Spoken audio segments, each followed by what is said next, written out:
성경 말씀 마태복음 6장 10절 말씀입니다. 같이 읽겠습니다. 나라가 임하시오며 뜻이 하늘에서 이루어진 것 같이 땅에서도 이루어지이다. 아멘. 주기도문이 첫 번째로 간구한 것은 하나님의 이름이죠. 곧이어서 두 번째로 하나님 나라를 간구합니다. 하나님 나라가 그만큼 중요하고 핵심적인 주제이기 때문입니다. 주기도문은 하나님 나라를 충만하게 누리려는 천국 백성들에게 필요한 기도문입니다. 하나님 나라를 제대로 이해하면 나머지 청원들이 왜 필요한지를 이해할 수 있게 됩니다. 헬라어 문자적으로 당신의 나라입니다. 당연히 하나님을 발음하지 않으려는 유대인들이 하나님 나라라고 하지 않고 당신의 나라라고 한 것입니다. 다른 복음서에서는 하나님 나라라고 기록되어 있는데 마태복음에서는 왜 하늘나라, 한자로 천국이라고 기록되어 있겠습니까? 역시 하나님을 발음하지 않으려는 유대 화법 때문입니다. 유대인이었던 마태는 하나님 나라라고 하지 않고 하늘나라, 천국이라고 기록했고 이방인이었던 다른 저자들은 다 하나님의 나라라고 부담 없이 적었던 것입니다. 그러니까 당신의 나라, 하나님의 나라, 천국 이것이 다 따로 있는 것이 아니라 하나인데 다르게 표현한 것이죠. 하나님 나라 청혼은 첫 번째 하나님의 이름 청혼과 똑같이 원어상으로는 4개의 단어로 가장 간단합니다. 우리말 번역상으로는 가장 짧습니다. 그런데 이 다른 목사님들의 주기도문 강해 설교집을 보면 두 번째 청혼에 관한 설교가 가장 깁니다. 유명한 청교도 목사의 강해 설교집을 보니까 이 짧은 청혼을 가장 길게 설교를 했는데요. 페이지 수로는 무려 200페이지가 넘습니다. 여러분 200페이지짜리 설교 원고를 그대로 읽어도 반나절은 걸리지 않습니까? 설교를 했다면 10시간 이상 설교를 했다는 겁니다. 우리 고신대학원의 교수님 강의 설교집을 보니까 두 번째 청원에서 가장 길게 설교하셨는데 무려 4번이나 설교를 하셨어요. 이 짧은 청원에 대해서 왜 이렇게 길게 설교할까요? 간단합니다. 당신의 나라, 하나님의 나라, 천국에 대해서 설교할 것이 많기 때문이겠죠. 저는 최대한 짧게 한 2번으로 나눠서 설교하려고 합니다. 저의 설교 원칙은 강의 설교를 하되 한 35분 정도의 설교를 하는 것입니다. 그래서 제 설교 영상집을 편집하다가 40분이 넘은 설교를 보면 저도 깜짝 놀라요. 제 자신을 막 자책합니다. 왜 40분씩이나 설교를 했어? 그리고 7월 달에는 무려 49분짜리 설교가 있더라고요. 와, 제가 얼마나 놀랐는지 엄청 자책을 했습니다. 여러분 이런 목사를 만난 거 여러분 천복을 받은 겁니다. 그래서 하나님 나라는 2번에 가져서 설교를 하도록 하겠습니다. 자, 우리가 첫 번째 하나님 나라를 이해하려면 나라를 먼저 이해해야 되는데요. 나라를 구성하는 핵심 요소 중에 영토가 있고 그리고 백성, 국민이 있고 그다음에 통치권, 주권이라고도 하죠. 그런 것 개념이 있습니다. 땅과 백성이 있어도 통치권이 없으면 나라를 인정 못 받습니다. 그런 경우를 우리나라는 일제 36년 일제 통치를 통해 뼈저리게 체험했습니다. 그런데 땅은 코딱지만 해도 백성은 얼마 없어도 통치권이라는 것, 주권이라는 걸 인정받으면 나라로 인정받습니다. 여러분 좋은 예로 대사관을 한번 생각해 보십시오. 서울에 일본 대사관이 있습니다. 아무리 미워도 우리나라 땅 위에 있다고 해도 우리나라 경찰이 들어가지 못하죠. 왜 그렇습니까? 대사관 부지는 일본이 통치하는 곳으로 우리나라가 인정해 주었기 때문입니다. 그래서 우리나라 통치권이 미치지 못하는 영역이라고 해서 우리나라 법이 안 통하는 지역이라고 해서 뭐라고 부릅니까? 치외법권 지역이라고 부르지 않습니까? 우리 땅 위에 있는 대사관이라고 해서 무단으로 들어가는 것은 곧 무엇입니까? 일본 땅을 침략한 것과 똑같습니다. 이것이 여러분 나라의 핵심 개념입니다. 통치권이 땅은 어디 있는지 중요하지 않습니다. 그 땅을 누가 통치하느냐로 인정받느냐. 오늘날 우리는 나라라고 하면 공화국, 민주공화국, 민주주의, 민주국가를 이렇게 생각합니다. 핵심은 우리가 통치자를 뽑은 그 사람에게 우리가 통치권을 어떻게 하는 겁니까? 위임하는 거죠. 몇 년 동안. 정해진 기간 동안만. 그죠? 정해진 기간 동안만 우리가 통치권을 위임하는 겁니다. 그래서 정해진 기간이 지나면 자연적으로 그 사람은 법적으로 통치권이 없는 사람이 되는 거예요. 그런데 여러분, 2000년 전의 나라라고 할 때는 무엇입니까? 다 왕국이죠. 킹덤. 왕이 다스리는 나라죠. 왕국의 특징이 무엇입니까? 왕국은 통치자를 뽑아서 위임하는 것이 아니라 이 왕이라는 혈통을 가진 자가 통치권자 그 자체입니다. 통치권 그 자체입니다. 이 사람 죽을 때까지 아니면 혹은 물려줄 때까지 통치권을 가지고 있습니다. 그래서 짐이 곧 나라다. 내가 곧 나라다라는 유명한 말이 있지 않습니까? 하나님 나라는 정확하게 말하자면 하나님의 왕국입니다. 그래서 영어로는 지금도 Kingdom of God, 하나님의 왕국이라고 정확하게 번역합니다. 근본적으로 우주 만물의 창조자이신 하나님은 만왕의 왕이시죠. 우주의 왕이십니다. 그래서 하나님 나라는 곧 무엇입니까?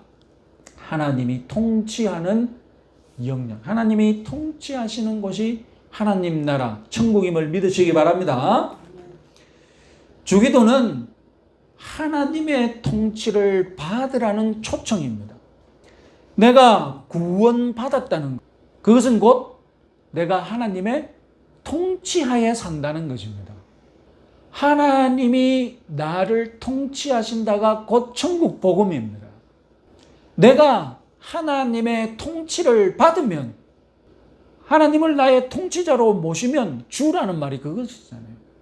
주님이 할 때 주가 무엇입니까? 주가 무엇입니까? 나의 통치자라는 뜻입니다. 내가 하나님의 통치자를 받으면 왕이신 하나님께서 또한 아버지가 되어주신다는 것이 또한 복음입니다. 그러니까 주기도문은 제일 먼저 무엇을 가르쳤습니까? 주기도문은 제일 먼저 아버지의 복음을 가르쳤죠. 그 다음 가르치는 것이 무엇입니까? 곧이어 천국 복음, 하나님이 우리의 통치자시다라는 복음을 가르쳐 주십니다. 천국 복음이 곧 아버지의 복음이고, 아버지의 복음이 곧 천국 복음입니다. 우리는 통치를 받는다라는 이 표현에 부정적으로 느껴집니다. 통치를 받는다. 내가 통치하겠다. 내 자유를 억압하는 것 같아요. 억압하는 것 같죠. 통치보다는 내가 통치를 하겠다 보다는 내가 자유를 주겠다, 이런 표현 얼마나 좋습니까? 그래서 통치와 자유를 우리는 반대되는 것으로 생각하고 있습니다. 그러나 여러분, 놀라운 진리는 무엇이냐면, 타락한 인생은 하나님의 통치를 받으면 진정으로 자유를 누리는 인생이 될 수 있다는 것입니다. 하나님의 통치를 받으면 더 행복해진다는 것입니다. 좋은 통치를 받는 것이 자유를 마음껏 누리는 것이다. 이것은 일반 세상에도 그대로 적용이 됩니다. 이 땅에서 여러분, 내가 안전하게 자유를 누리려면, 이 땅을 살면서 내가 안전하게 내가 하고 싶은 것 안전하게 자유를 누리려면 무엇이 기본이 되어 있어야 됩니까? 내가 이거 해도 안 다친다. 내가 이거 해도 안 두드려 맞는다. 내가 이거 해도 폭행당하지 않는다. 이런 여러 가지 약속이 있어야 되지 않습니까? 그 약속을 지키는 것이 무엇입니까? 그 약속을 지키는 것이 통치자의 법이지 않습니까? 통치권인 거예요. 민주주의가 무엇입니까?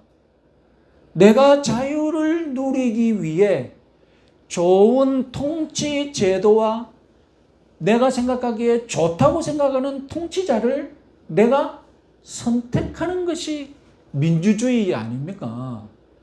민주주의라고 100% 자유를 추구하는 것이 아니지 않습니까? 민주주의는 좋은 통치권을 내 손으로 뽑는 절차입니다. 그래서 민주와 통치는 별개의 개념이 아니에요. 같은 개념인 거예요. 미국을 생각해 보십시오. 미국은 아무나 총을 사용할 수 있는 자유를 선택했습니다. 그래서 미국 사회에서는 아무나 총을 가지고 죽일 수 있는 자유가 보장되어 있습니다.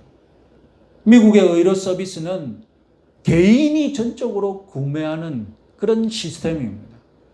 그래서 여러분 코로나19 치료비로 수백만 원을 지불할 수 있는 사람만 지금 코로나 치료를 받을 수 있습니다. 수백만 원의 치료비가 없어서 치료를 못 받는 사람이 많습니다. 자유를 많이 누릴수록 행복하다는 착각에서 여러분 깨어나십시오. 아무도 나를 건드리지 않는 나는 절대 자유를 누리겠다. 그러면 여러분 아프리카 사바나 가면 됩니다. 열대우림의 아마존 거기 가면 됩니다. 절대 자유는 약육강식의 삶을 살 수밖에 없습니다. 너도 절대 자유, 나도 절대 자유. 그러면 둘이 붙으면 어떻게 되는 겁니까? 둘이 붙으면 어떻게 되는 겁니까? 센 놈이 절대 자유를 누리는 거죠. 절대 자유를 누리려면 우리 모두 동물의 왕국에서 살면 되는 겁니다. 여러분 나쁜 통치를 누리면 이렇게 약육강식의 삶을 살게 되어 있습니다. 나쁜 통치가 나쁘면 그 통치를 받는 사람들의 삶이 동물의 삶으로 변화됩니다. 좋은 통치를 받으면 통치가 좋으면 좋을수록 통치를 받는 사람들은 어떻게 됩니까? 정말 인간답게 삽니다. 타락한 우리 인생은 내가 자유롭다는 착각 속에서 약육강식의 삶, 동물의 자유 같은 그런 삶을 살려고 투쟁하고 있습니다. 내가 진정으로 참된 자유를 누리고 행복한 삶을 누리는 길은 좋은 통치를 받는 것임을 믿으시기 바랍니다. 내가 영육간에 사람답게 자유를 누리는 길은 무엇입니까? 하나님의 통치를 받는 겁니다. 하나님의 좋은 통치, 하나님 나라에 들어가서 하나님의 백성으로 하나님의 영적인 통치를 받으면 내 영육이 행복하고 참된 자유를 누린다는 것입니다. 자, 첫 번째, 하나님의 나라는 통치입니다. 그리고 하나님이 통치하시는 것이 곧 복음입니다. 하나님이 우리를 통치하시는 것 자체가 복음입니다. 좋은 통치가 복음입니다. 나쁜 통치가 우리를 악하게 만들고 짐승같이 만듭니다. 자, 둘째로 여러분, 하나님의 통치를 우리에게 선물하기 위해 예수님이 오셨습니다. 하나님 나라와 예수님에 대해 생각해 봅시다. 한때 하나님의 통치를 받았던 유대 민족은 하나님의 통치를 거부한 그 벌로 나라 없는 민족이 되고 말았죠. 유대 민족은 하나님의 유대인들도 날마다 이렇게 기도했습니다. 두 번째 기도문입니다. 같이 한번 읽어봅시다. 너희 평생 동안 이스라엘의 모든 집이 사는 동안 빠르고 속히 그의 나라가 임하옵소서. 유대인들도 이렇게 하나님 나라가 임하게 해달라고 기도하고 있었던 겁니다. 그런데 여러분, 유대인들은 하나님 나라가 임하게 하는 주역이 따로 있다고 믿었죠. 이방인들을 무찌르고 유대 왕국, 다윗 왕국을 다시 재건할 핵심 인물 누굽니까? 메시아죠. 그래야 해서 여러분, 다윗 왕가의 후손이신 예수님께서 하나님 나라를 재건하시기 위해 오셨던 것입니다. 그런데 유대인들은 유대 민족이 중심이 되는 천국을 바랬지만 예수님이 가져오신 천국은 무엇입니까? 유대 민족을 위한 천국이 아니라 모든 민족을 위한 천국이었던 거예요.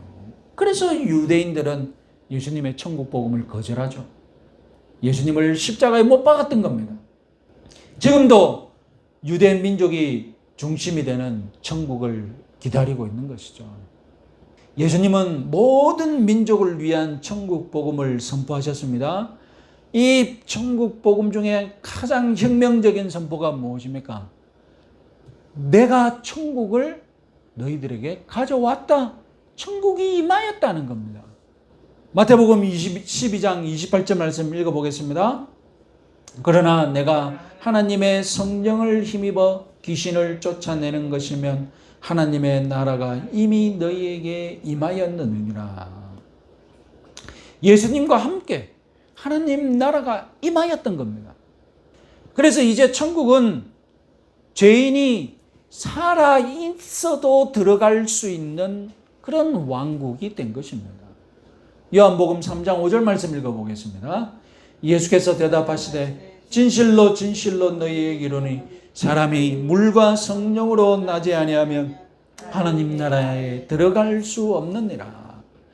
죽어서 갈 수 있는 곳이 천국인 줄 알았는데, 죽어야만 갈 수 있는 것인 줄 알았는데, 지금 성령으로 거듭남으로 들어갈 수 있는 왕국이 하나님 나라인 줄 믿으시기 바랍니다. 그 왕국을 재건하신 분이 누구십니까? 예수님이십니다. 그래서 예수님은 내가 곧 하늘로 들어가는 길이요, 내가 곧 천국에 들어갈 수 있는 문이다라고 자신 있게 말씀하셨지 않습니까?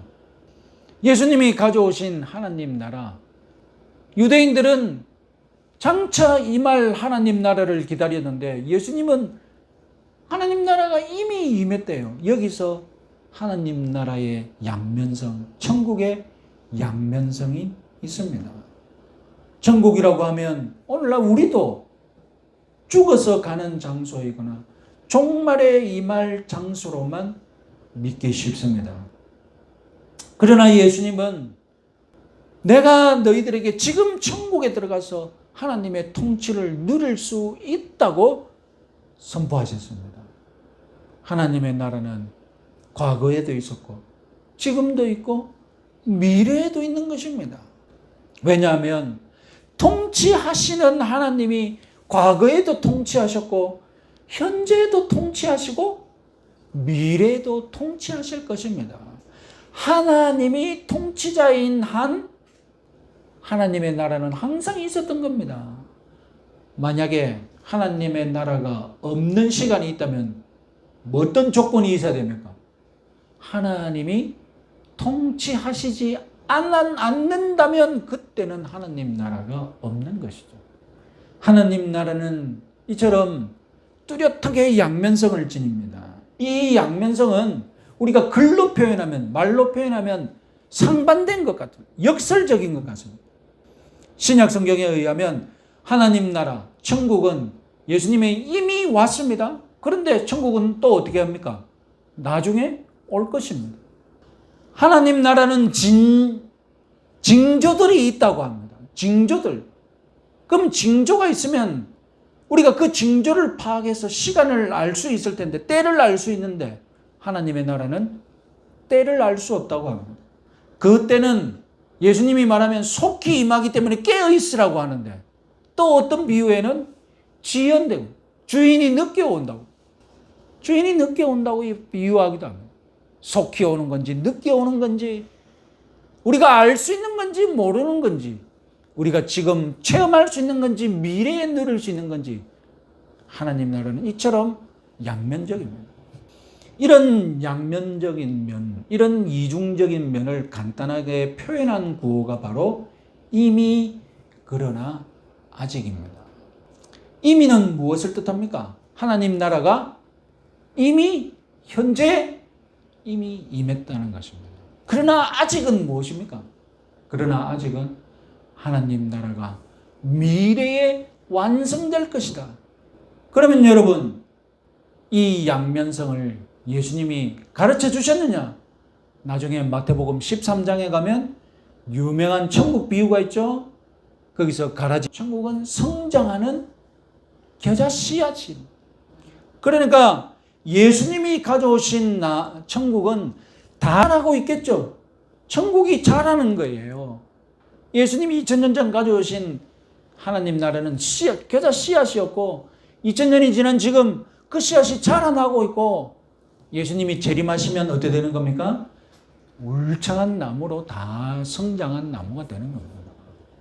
그래서 여러분 우리의 구원도 예수님의 믿음으로 구원받았고 예수를 내가 믿었을 때 구원받았고 지금 내가 구원받고 있고 나중에 재림하시면 내 구원이 완성되는 겁니다.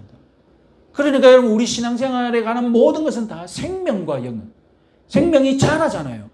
어릴 때부터 이렇게 자라지 않습니까? 구원도 그렇고 하나님 나라도 그렇고 모든 것이 시작에서 자라서 완성에 이르는 과거, 현재, 미래에 이르는 이런 생명의 과정을 거친다는 것입니다. 하나님 나라가 바로 그렇다는, 하나님 나라도 그렇다는 거예요.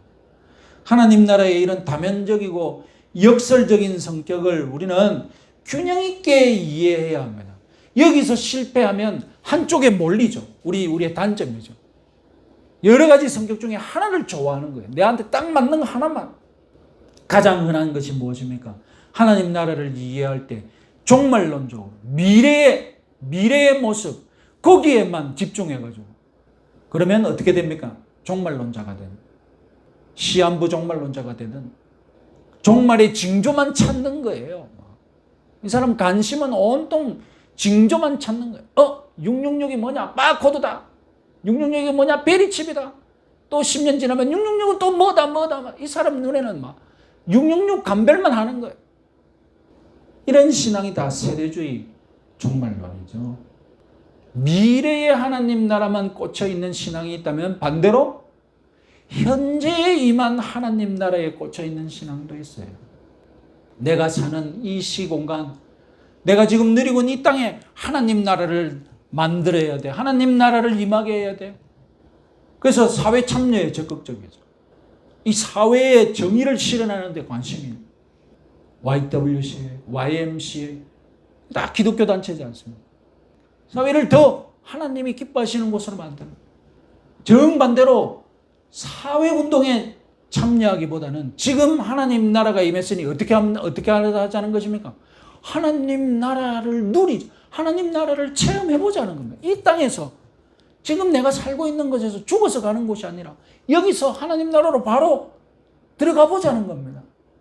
천국을 체험하는 영적 수단이 무엇입니까? 은사죠.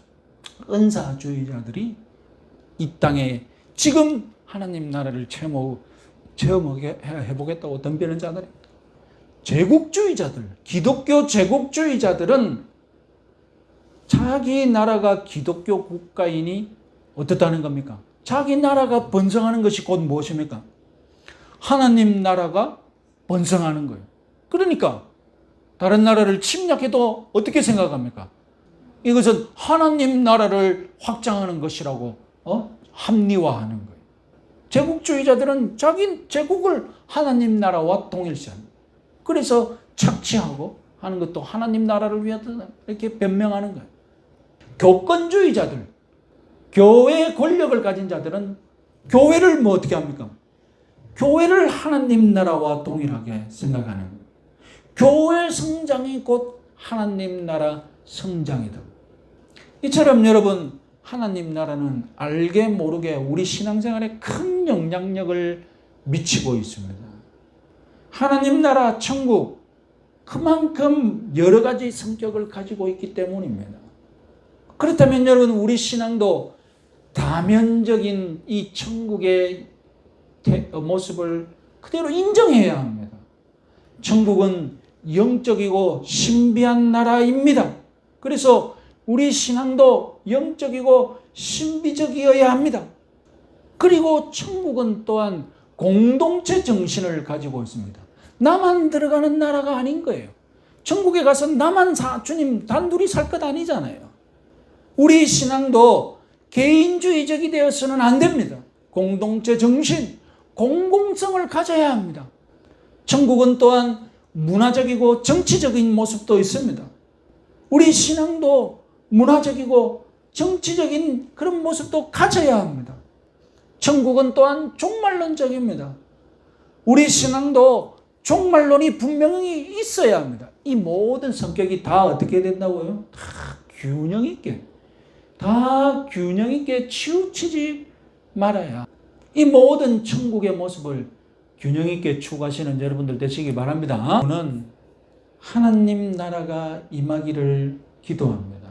겉보기에 하나님 나라가 임하소서 기도하니까 겉보기에 하나님 나라가 아직 안 임했으니 임해달라고 기도하는 것 같습니다.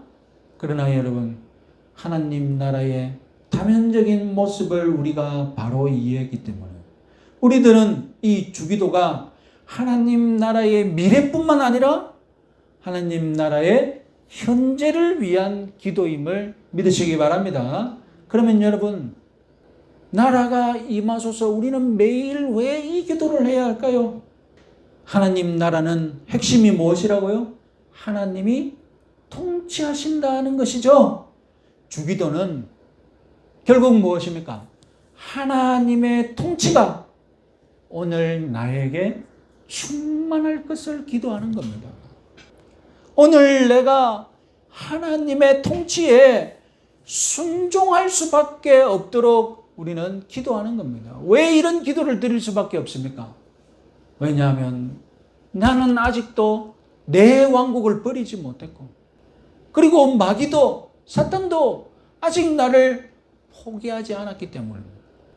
마귀는 에덴 동산에 하나님 나라를 망가뜨렸습니다. 아담이 하나님의 형상으로 지음받았다는 뜻은 하나님의 대리자임을 뜻합니다. 그러니까 하나님께서 하늘에서 다스리시는 분이시라면 아담은 무엇입니까? 아담의 직위는 무엇입니까? 너는 하나님 대신 땅에서 다스리는 부왕.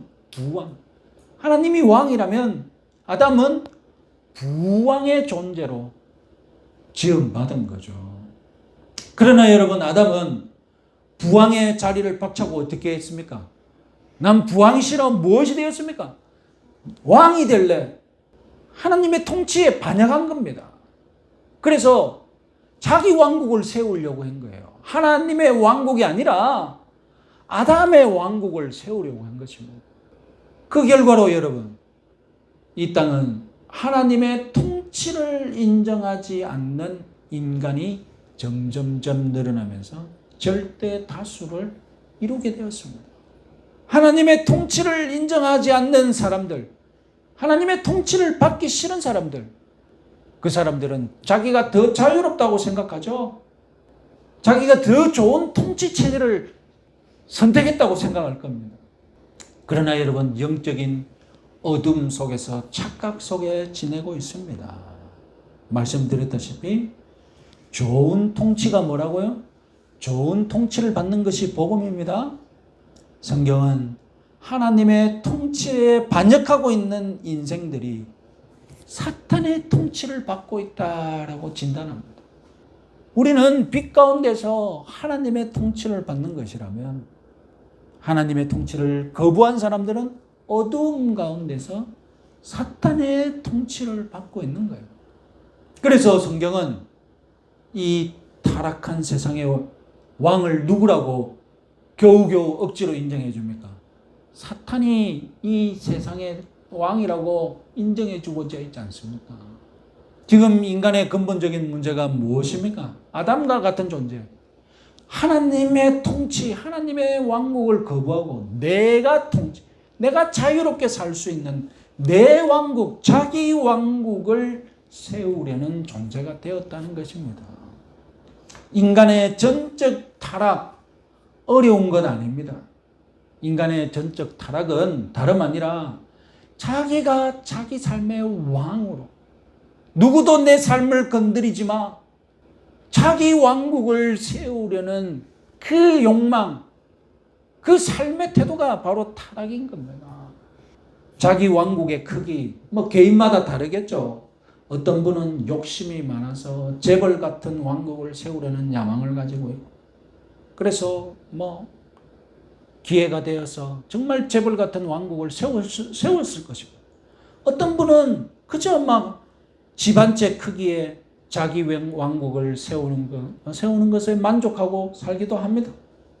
하여튼 왕국의 크기와 무관하게 우리 타락한 인생의 궁극적인 목적, 그것은 내 왕국. 여러분, 탕자의 비유를 하나님 나라 관점에서 다시 읽어봅시다. 탕자의 불만이 뭐겠습니까? 탕자의 불만이 뭡니까? 아버지의 왕국을 싫어했던 거예요. 아버지의 왕국에서 사는 것이 불편했던 겁니다. 참을 수가 없었던 겁니다. 그래서 자기 왕국을 세워서 누구도 간섭하지 못하게, 아버지의 간섭도 없고 떵떵거리며 사는 것이 목표였습니다. 탕자의 착각이 무엇이었습니까? 탕자의 착각이 무엇입니까? 아버지를 떠나 밥을 먹는 왕국. 탕자가 세운 왕국, 그것은 돼지들과 같이 밥 먹는 왕국, 동물의 왕국인 거예요. 자기를 동물의 수준으로 떨어뜨린 거죠. 지나지 않는 거예요. 자기는 마음껏 누리려는 그런 왕국을 생각했지만 빼앗기고 착취당하고, 그래서 돼지 밥을 주워 먹는 그런 동물의 왕국을 세운 것에 지나지 않은 겁니다. 그런데 아버지는 어떻게 하셨습니까? 이 탕자가 돌아왔을 때 아들로, 상속자로 다시 받아주셨습니다. 그리고 아들의 지위, 상속자의 지위 그대로 다 주셨죠. 여러분, 아버지의 나라에 사는 것이 복입니다. 좋은 통치를 받는 것이 복입니다. 하나님께서는 우리를 좋게 통치하실 것이고, 우리의 지위를 어떻게 하신다고요? 너는 자녀이자 상속자다. 변함없이. 여러분, 이런 통치가 어디 있습니까? 이렇게 좋은 통치가 없는 거예요. 천국은 잘 자라고 있는 나무에 비유되었죠. 어떤 신학자는 아버지의 왕국을 떠난 이 탕자와 같은 삶을 뿌리 뽑힌 나무에 비유를 했습니다. 뿌리에서 뽑힌 직후 이 나무는 죽어 있습니까? 살아 있습니까? 뿌리에서 뽑힌 직후 한동안 이 나무가 가지고 있는 수분과 양분 때문에 살아 있겠죠. 푸른 빛도 그대로 유지를 할 것이고. 그런데 여러분, 이 나무를 다시 땅에 심지 않는 한, 뿌리가 다시 땅에 박히지 않는 한, 이 나무는 점점 말라가겠죠. 수분 부족, 양분 부족, 이 나무는 빈곤해질 겁니다. 결국 죽음을 당하고 마는 것은 무엇입니까? 시간 문제죠. 몇 시간을 버티느냐가 문제인 거예요. 그 나무는 살아있으나 죽음의 권세 하에 놓여 있는 겁니다. 산 것처럼 보이지만 죽은 존재인 겁니다.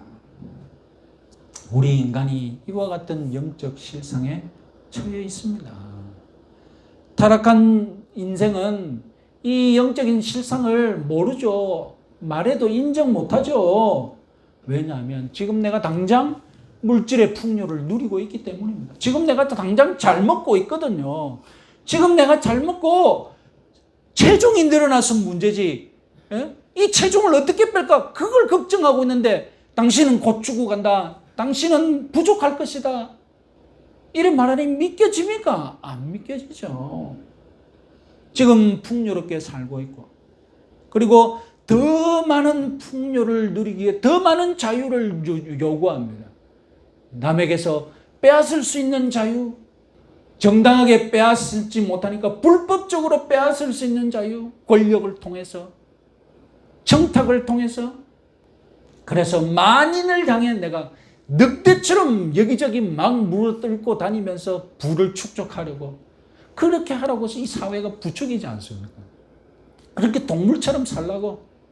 그러나 여러분, 영적인 실상은 무엇입니까?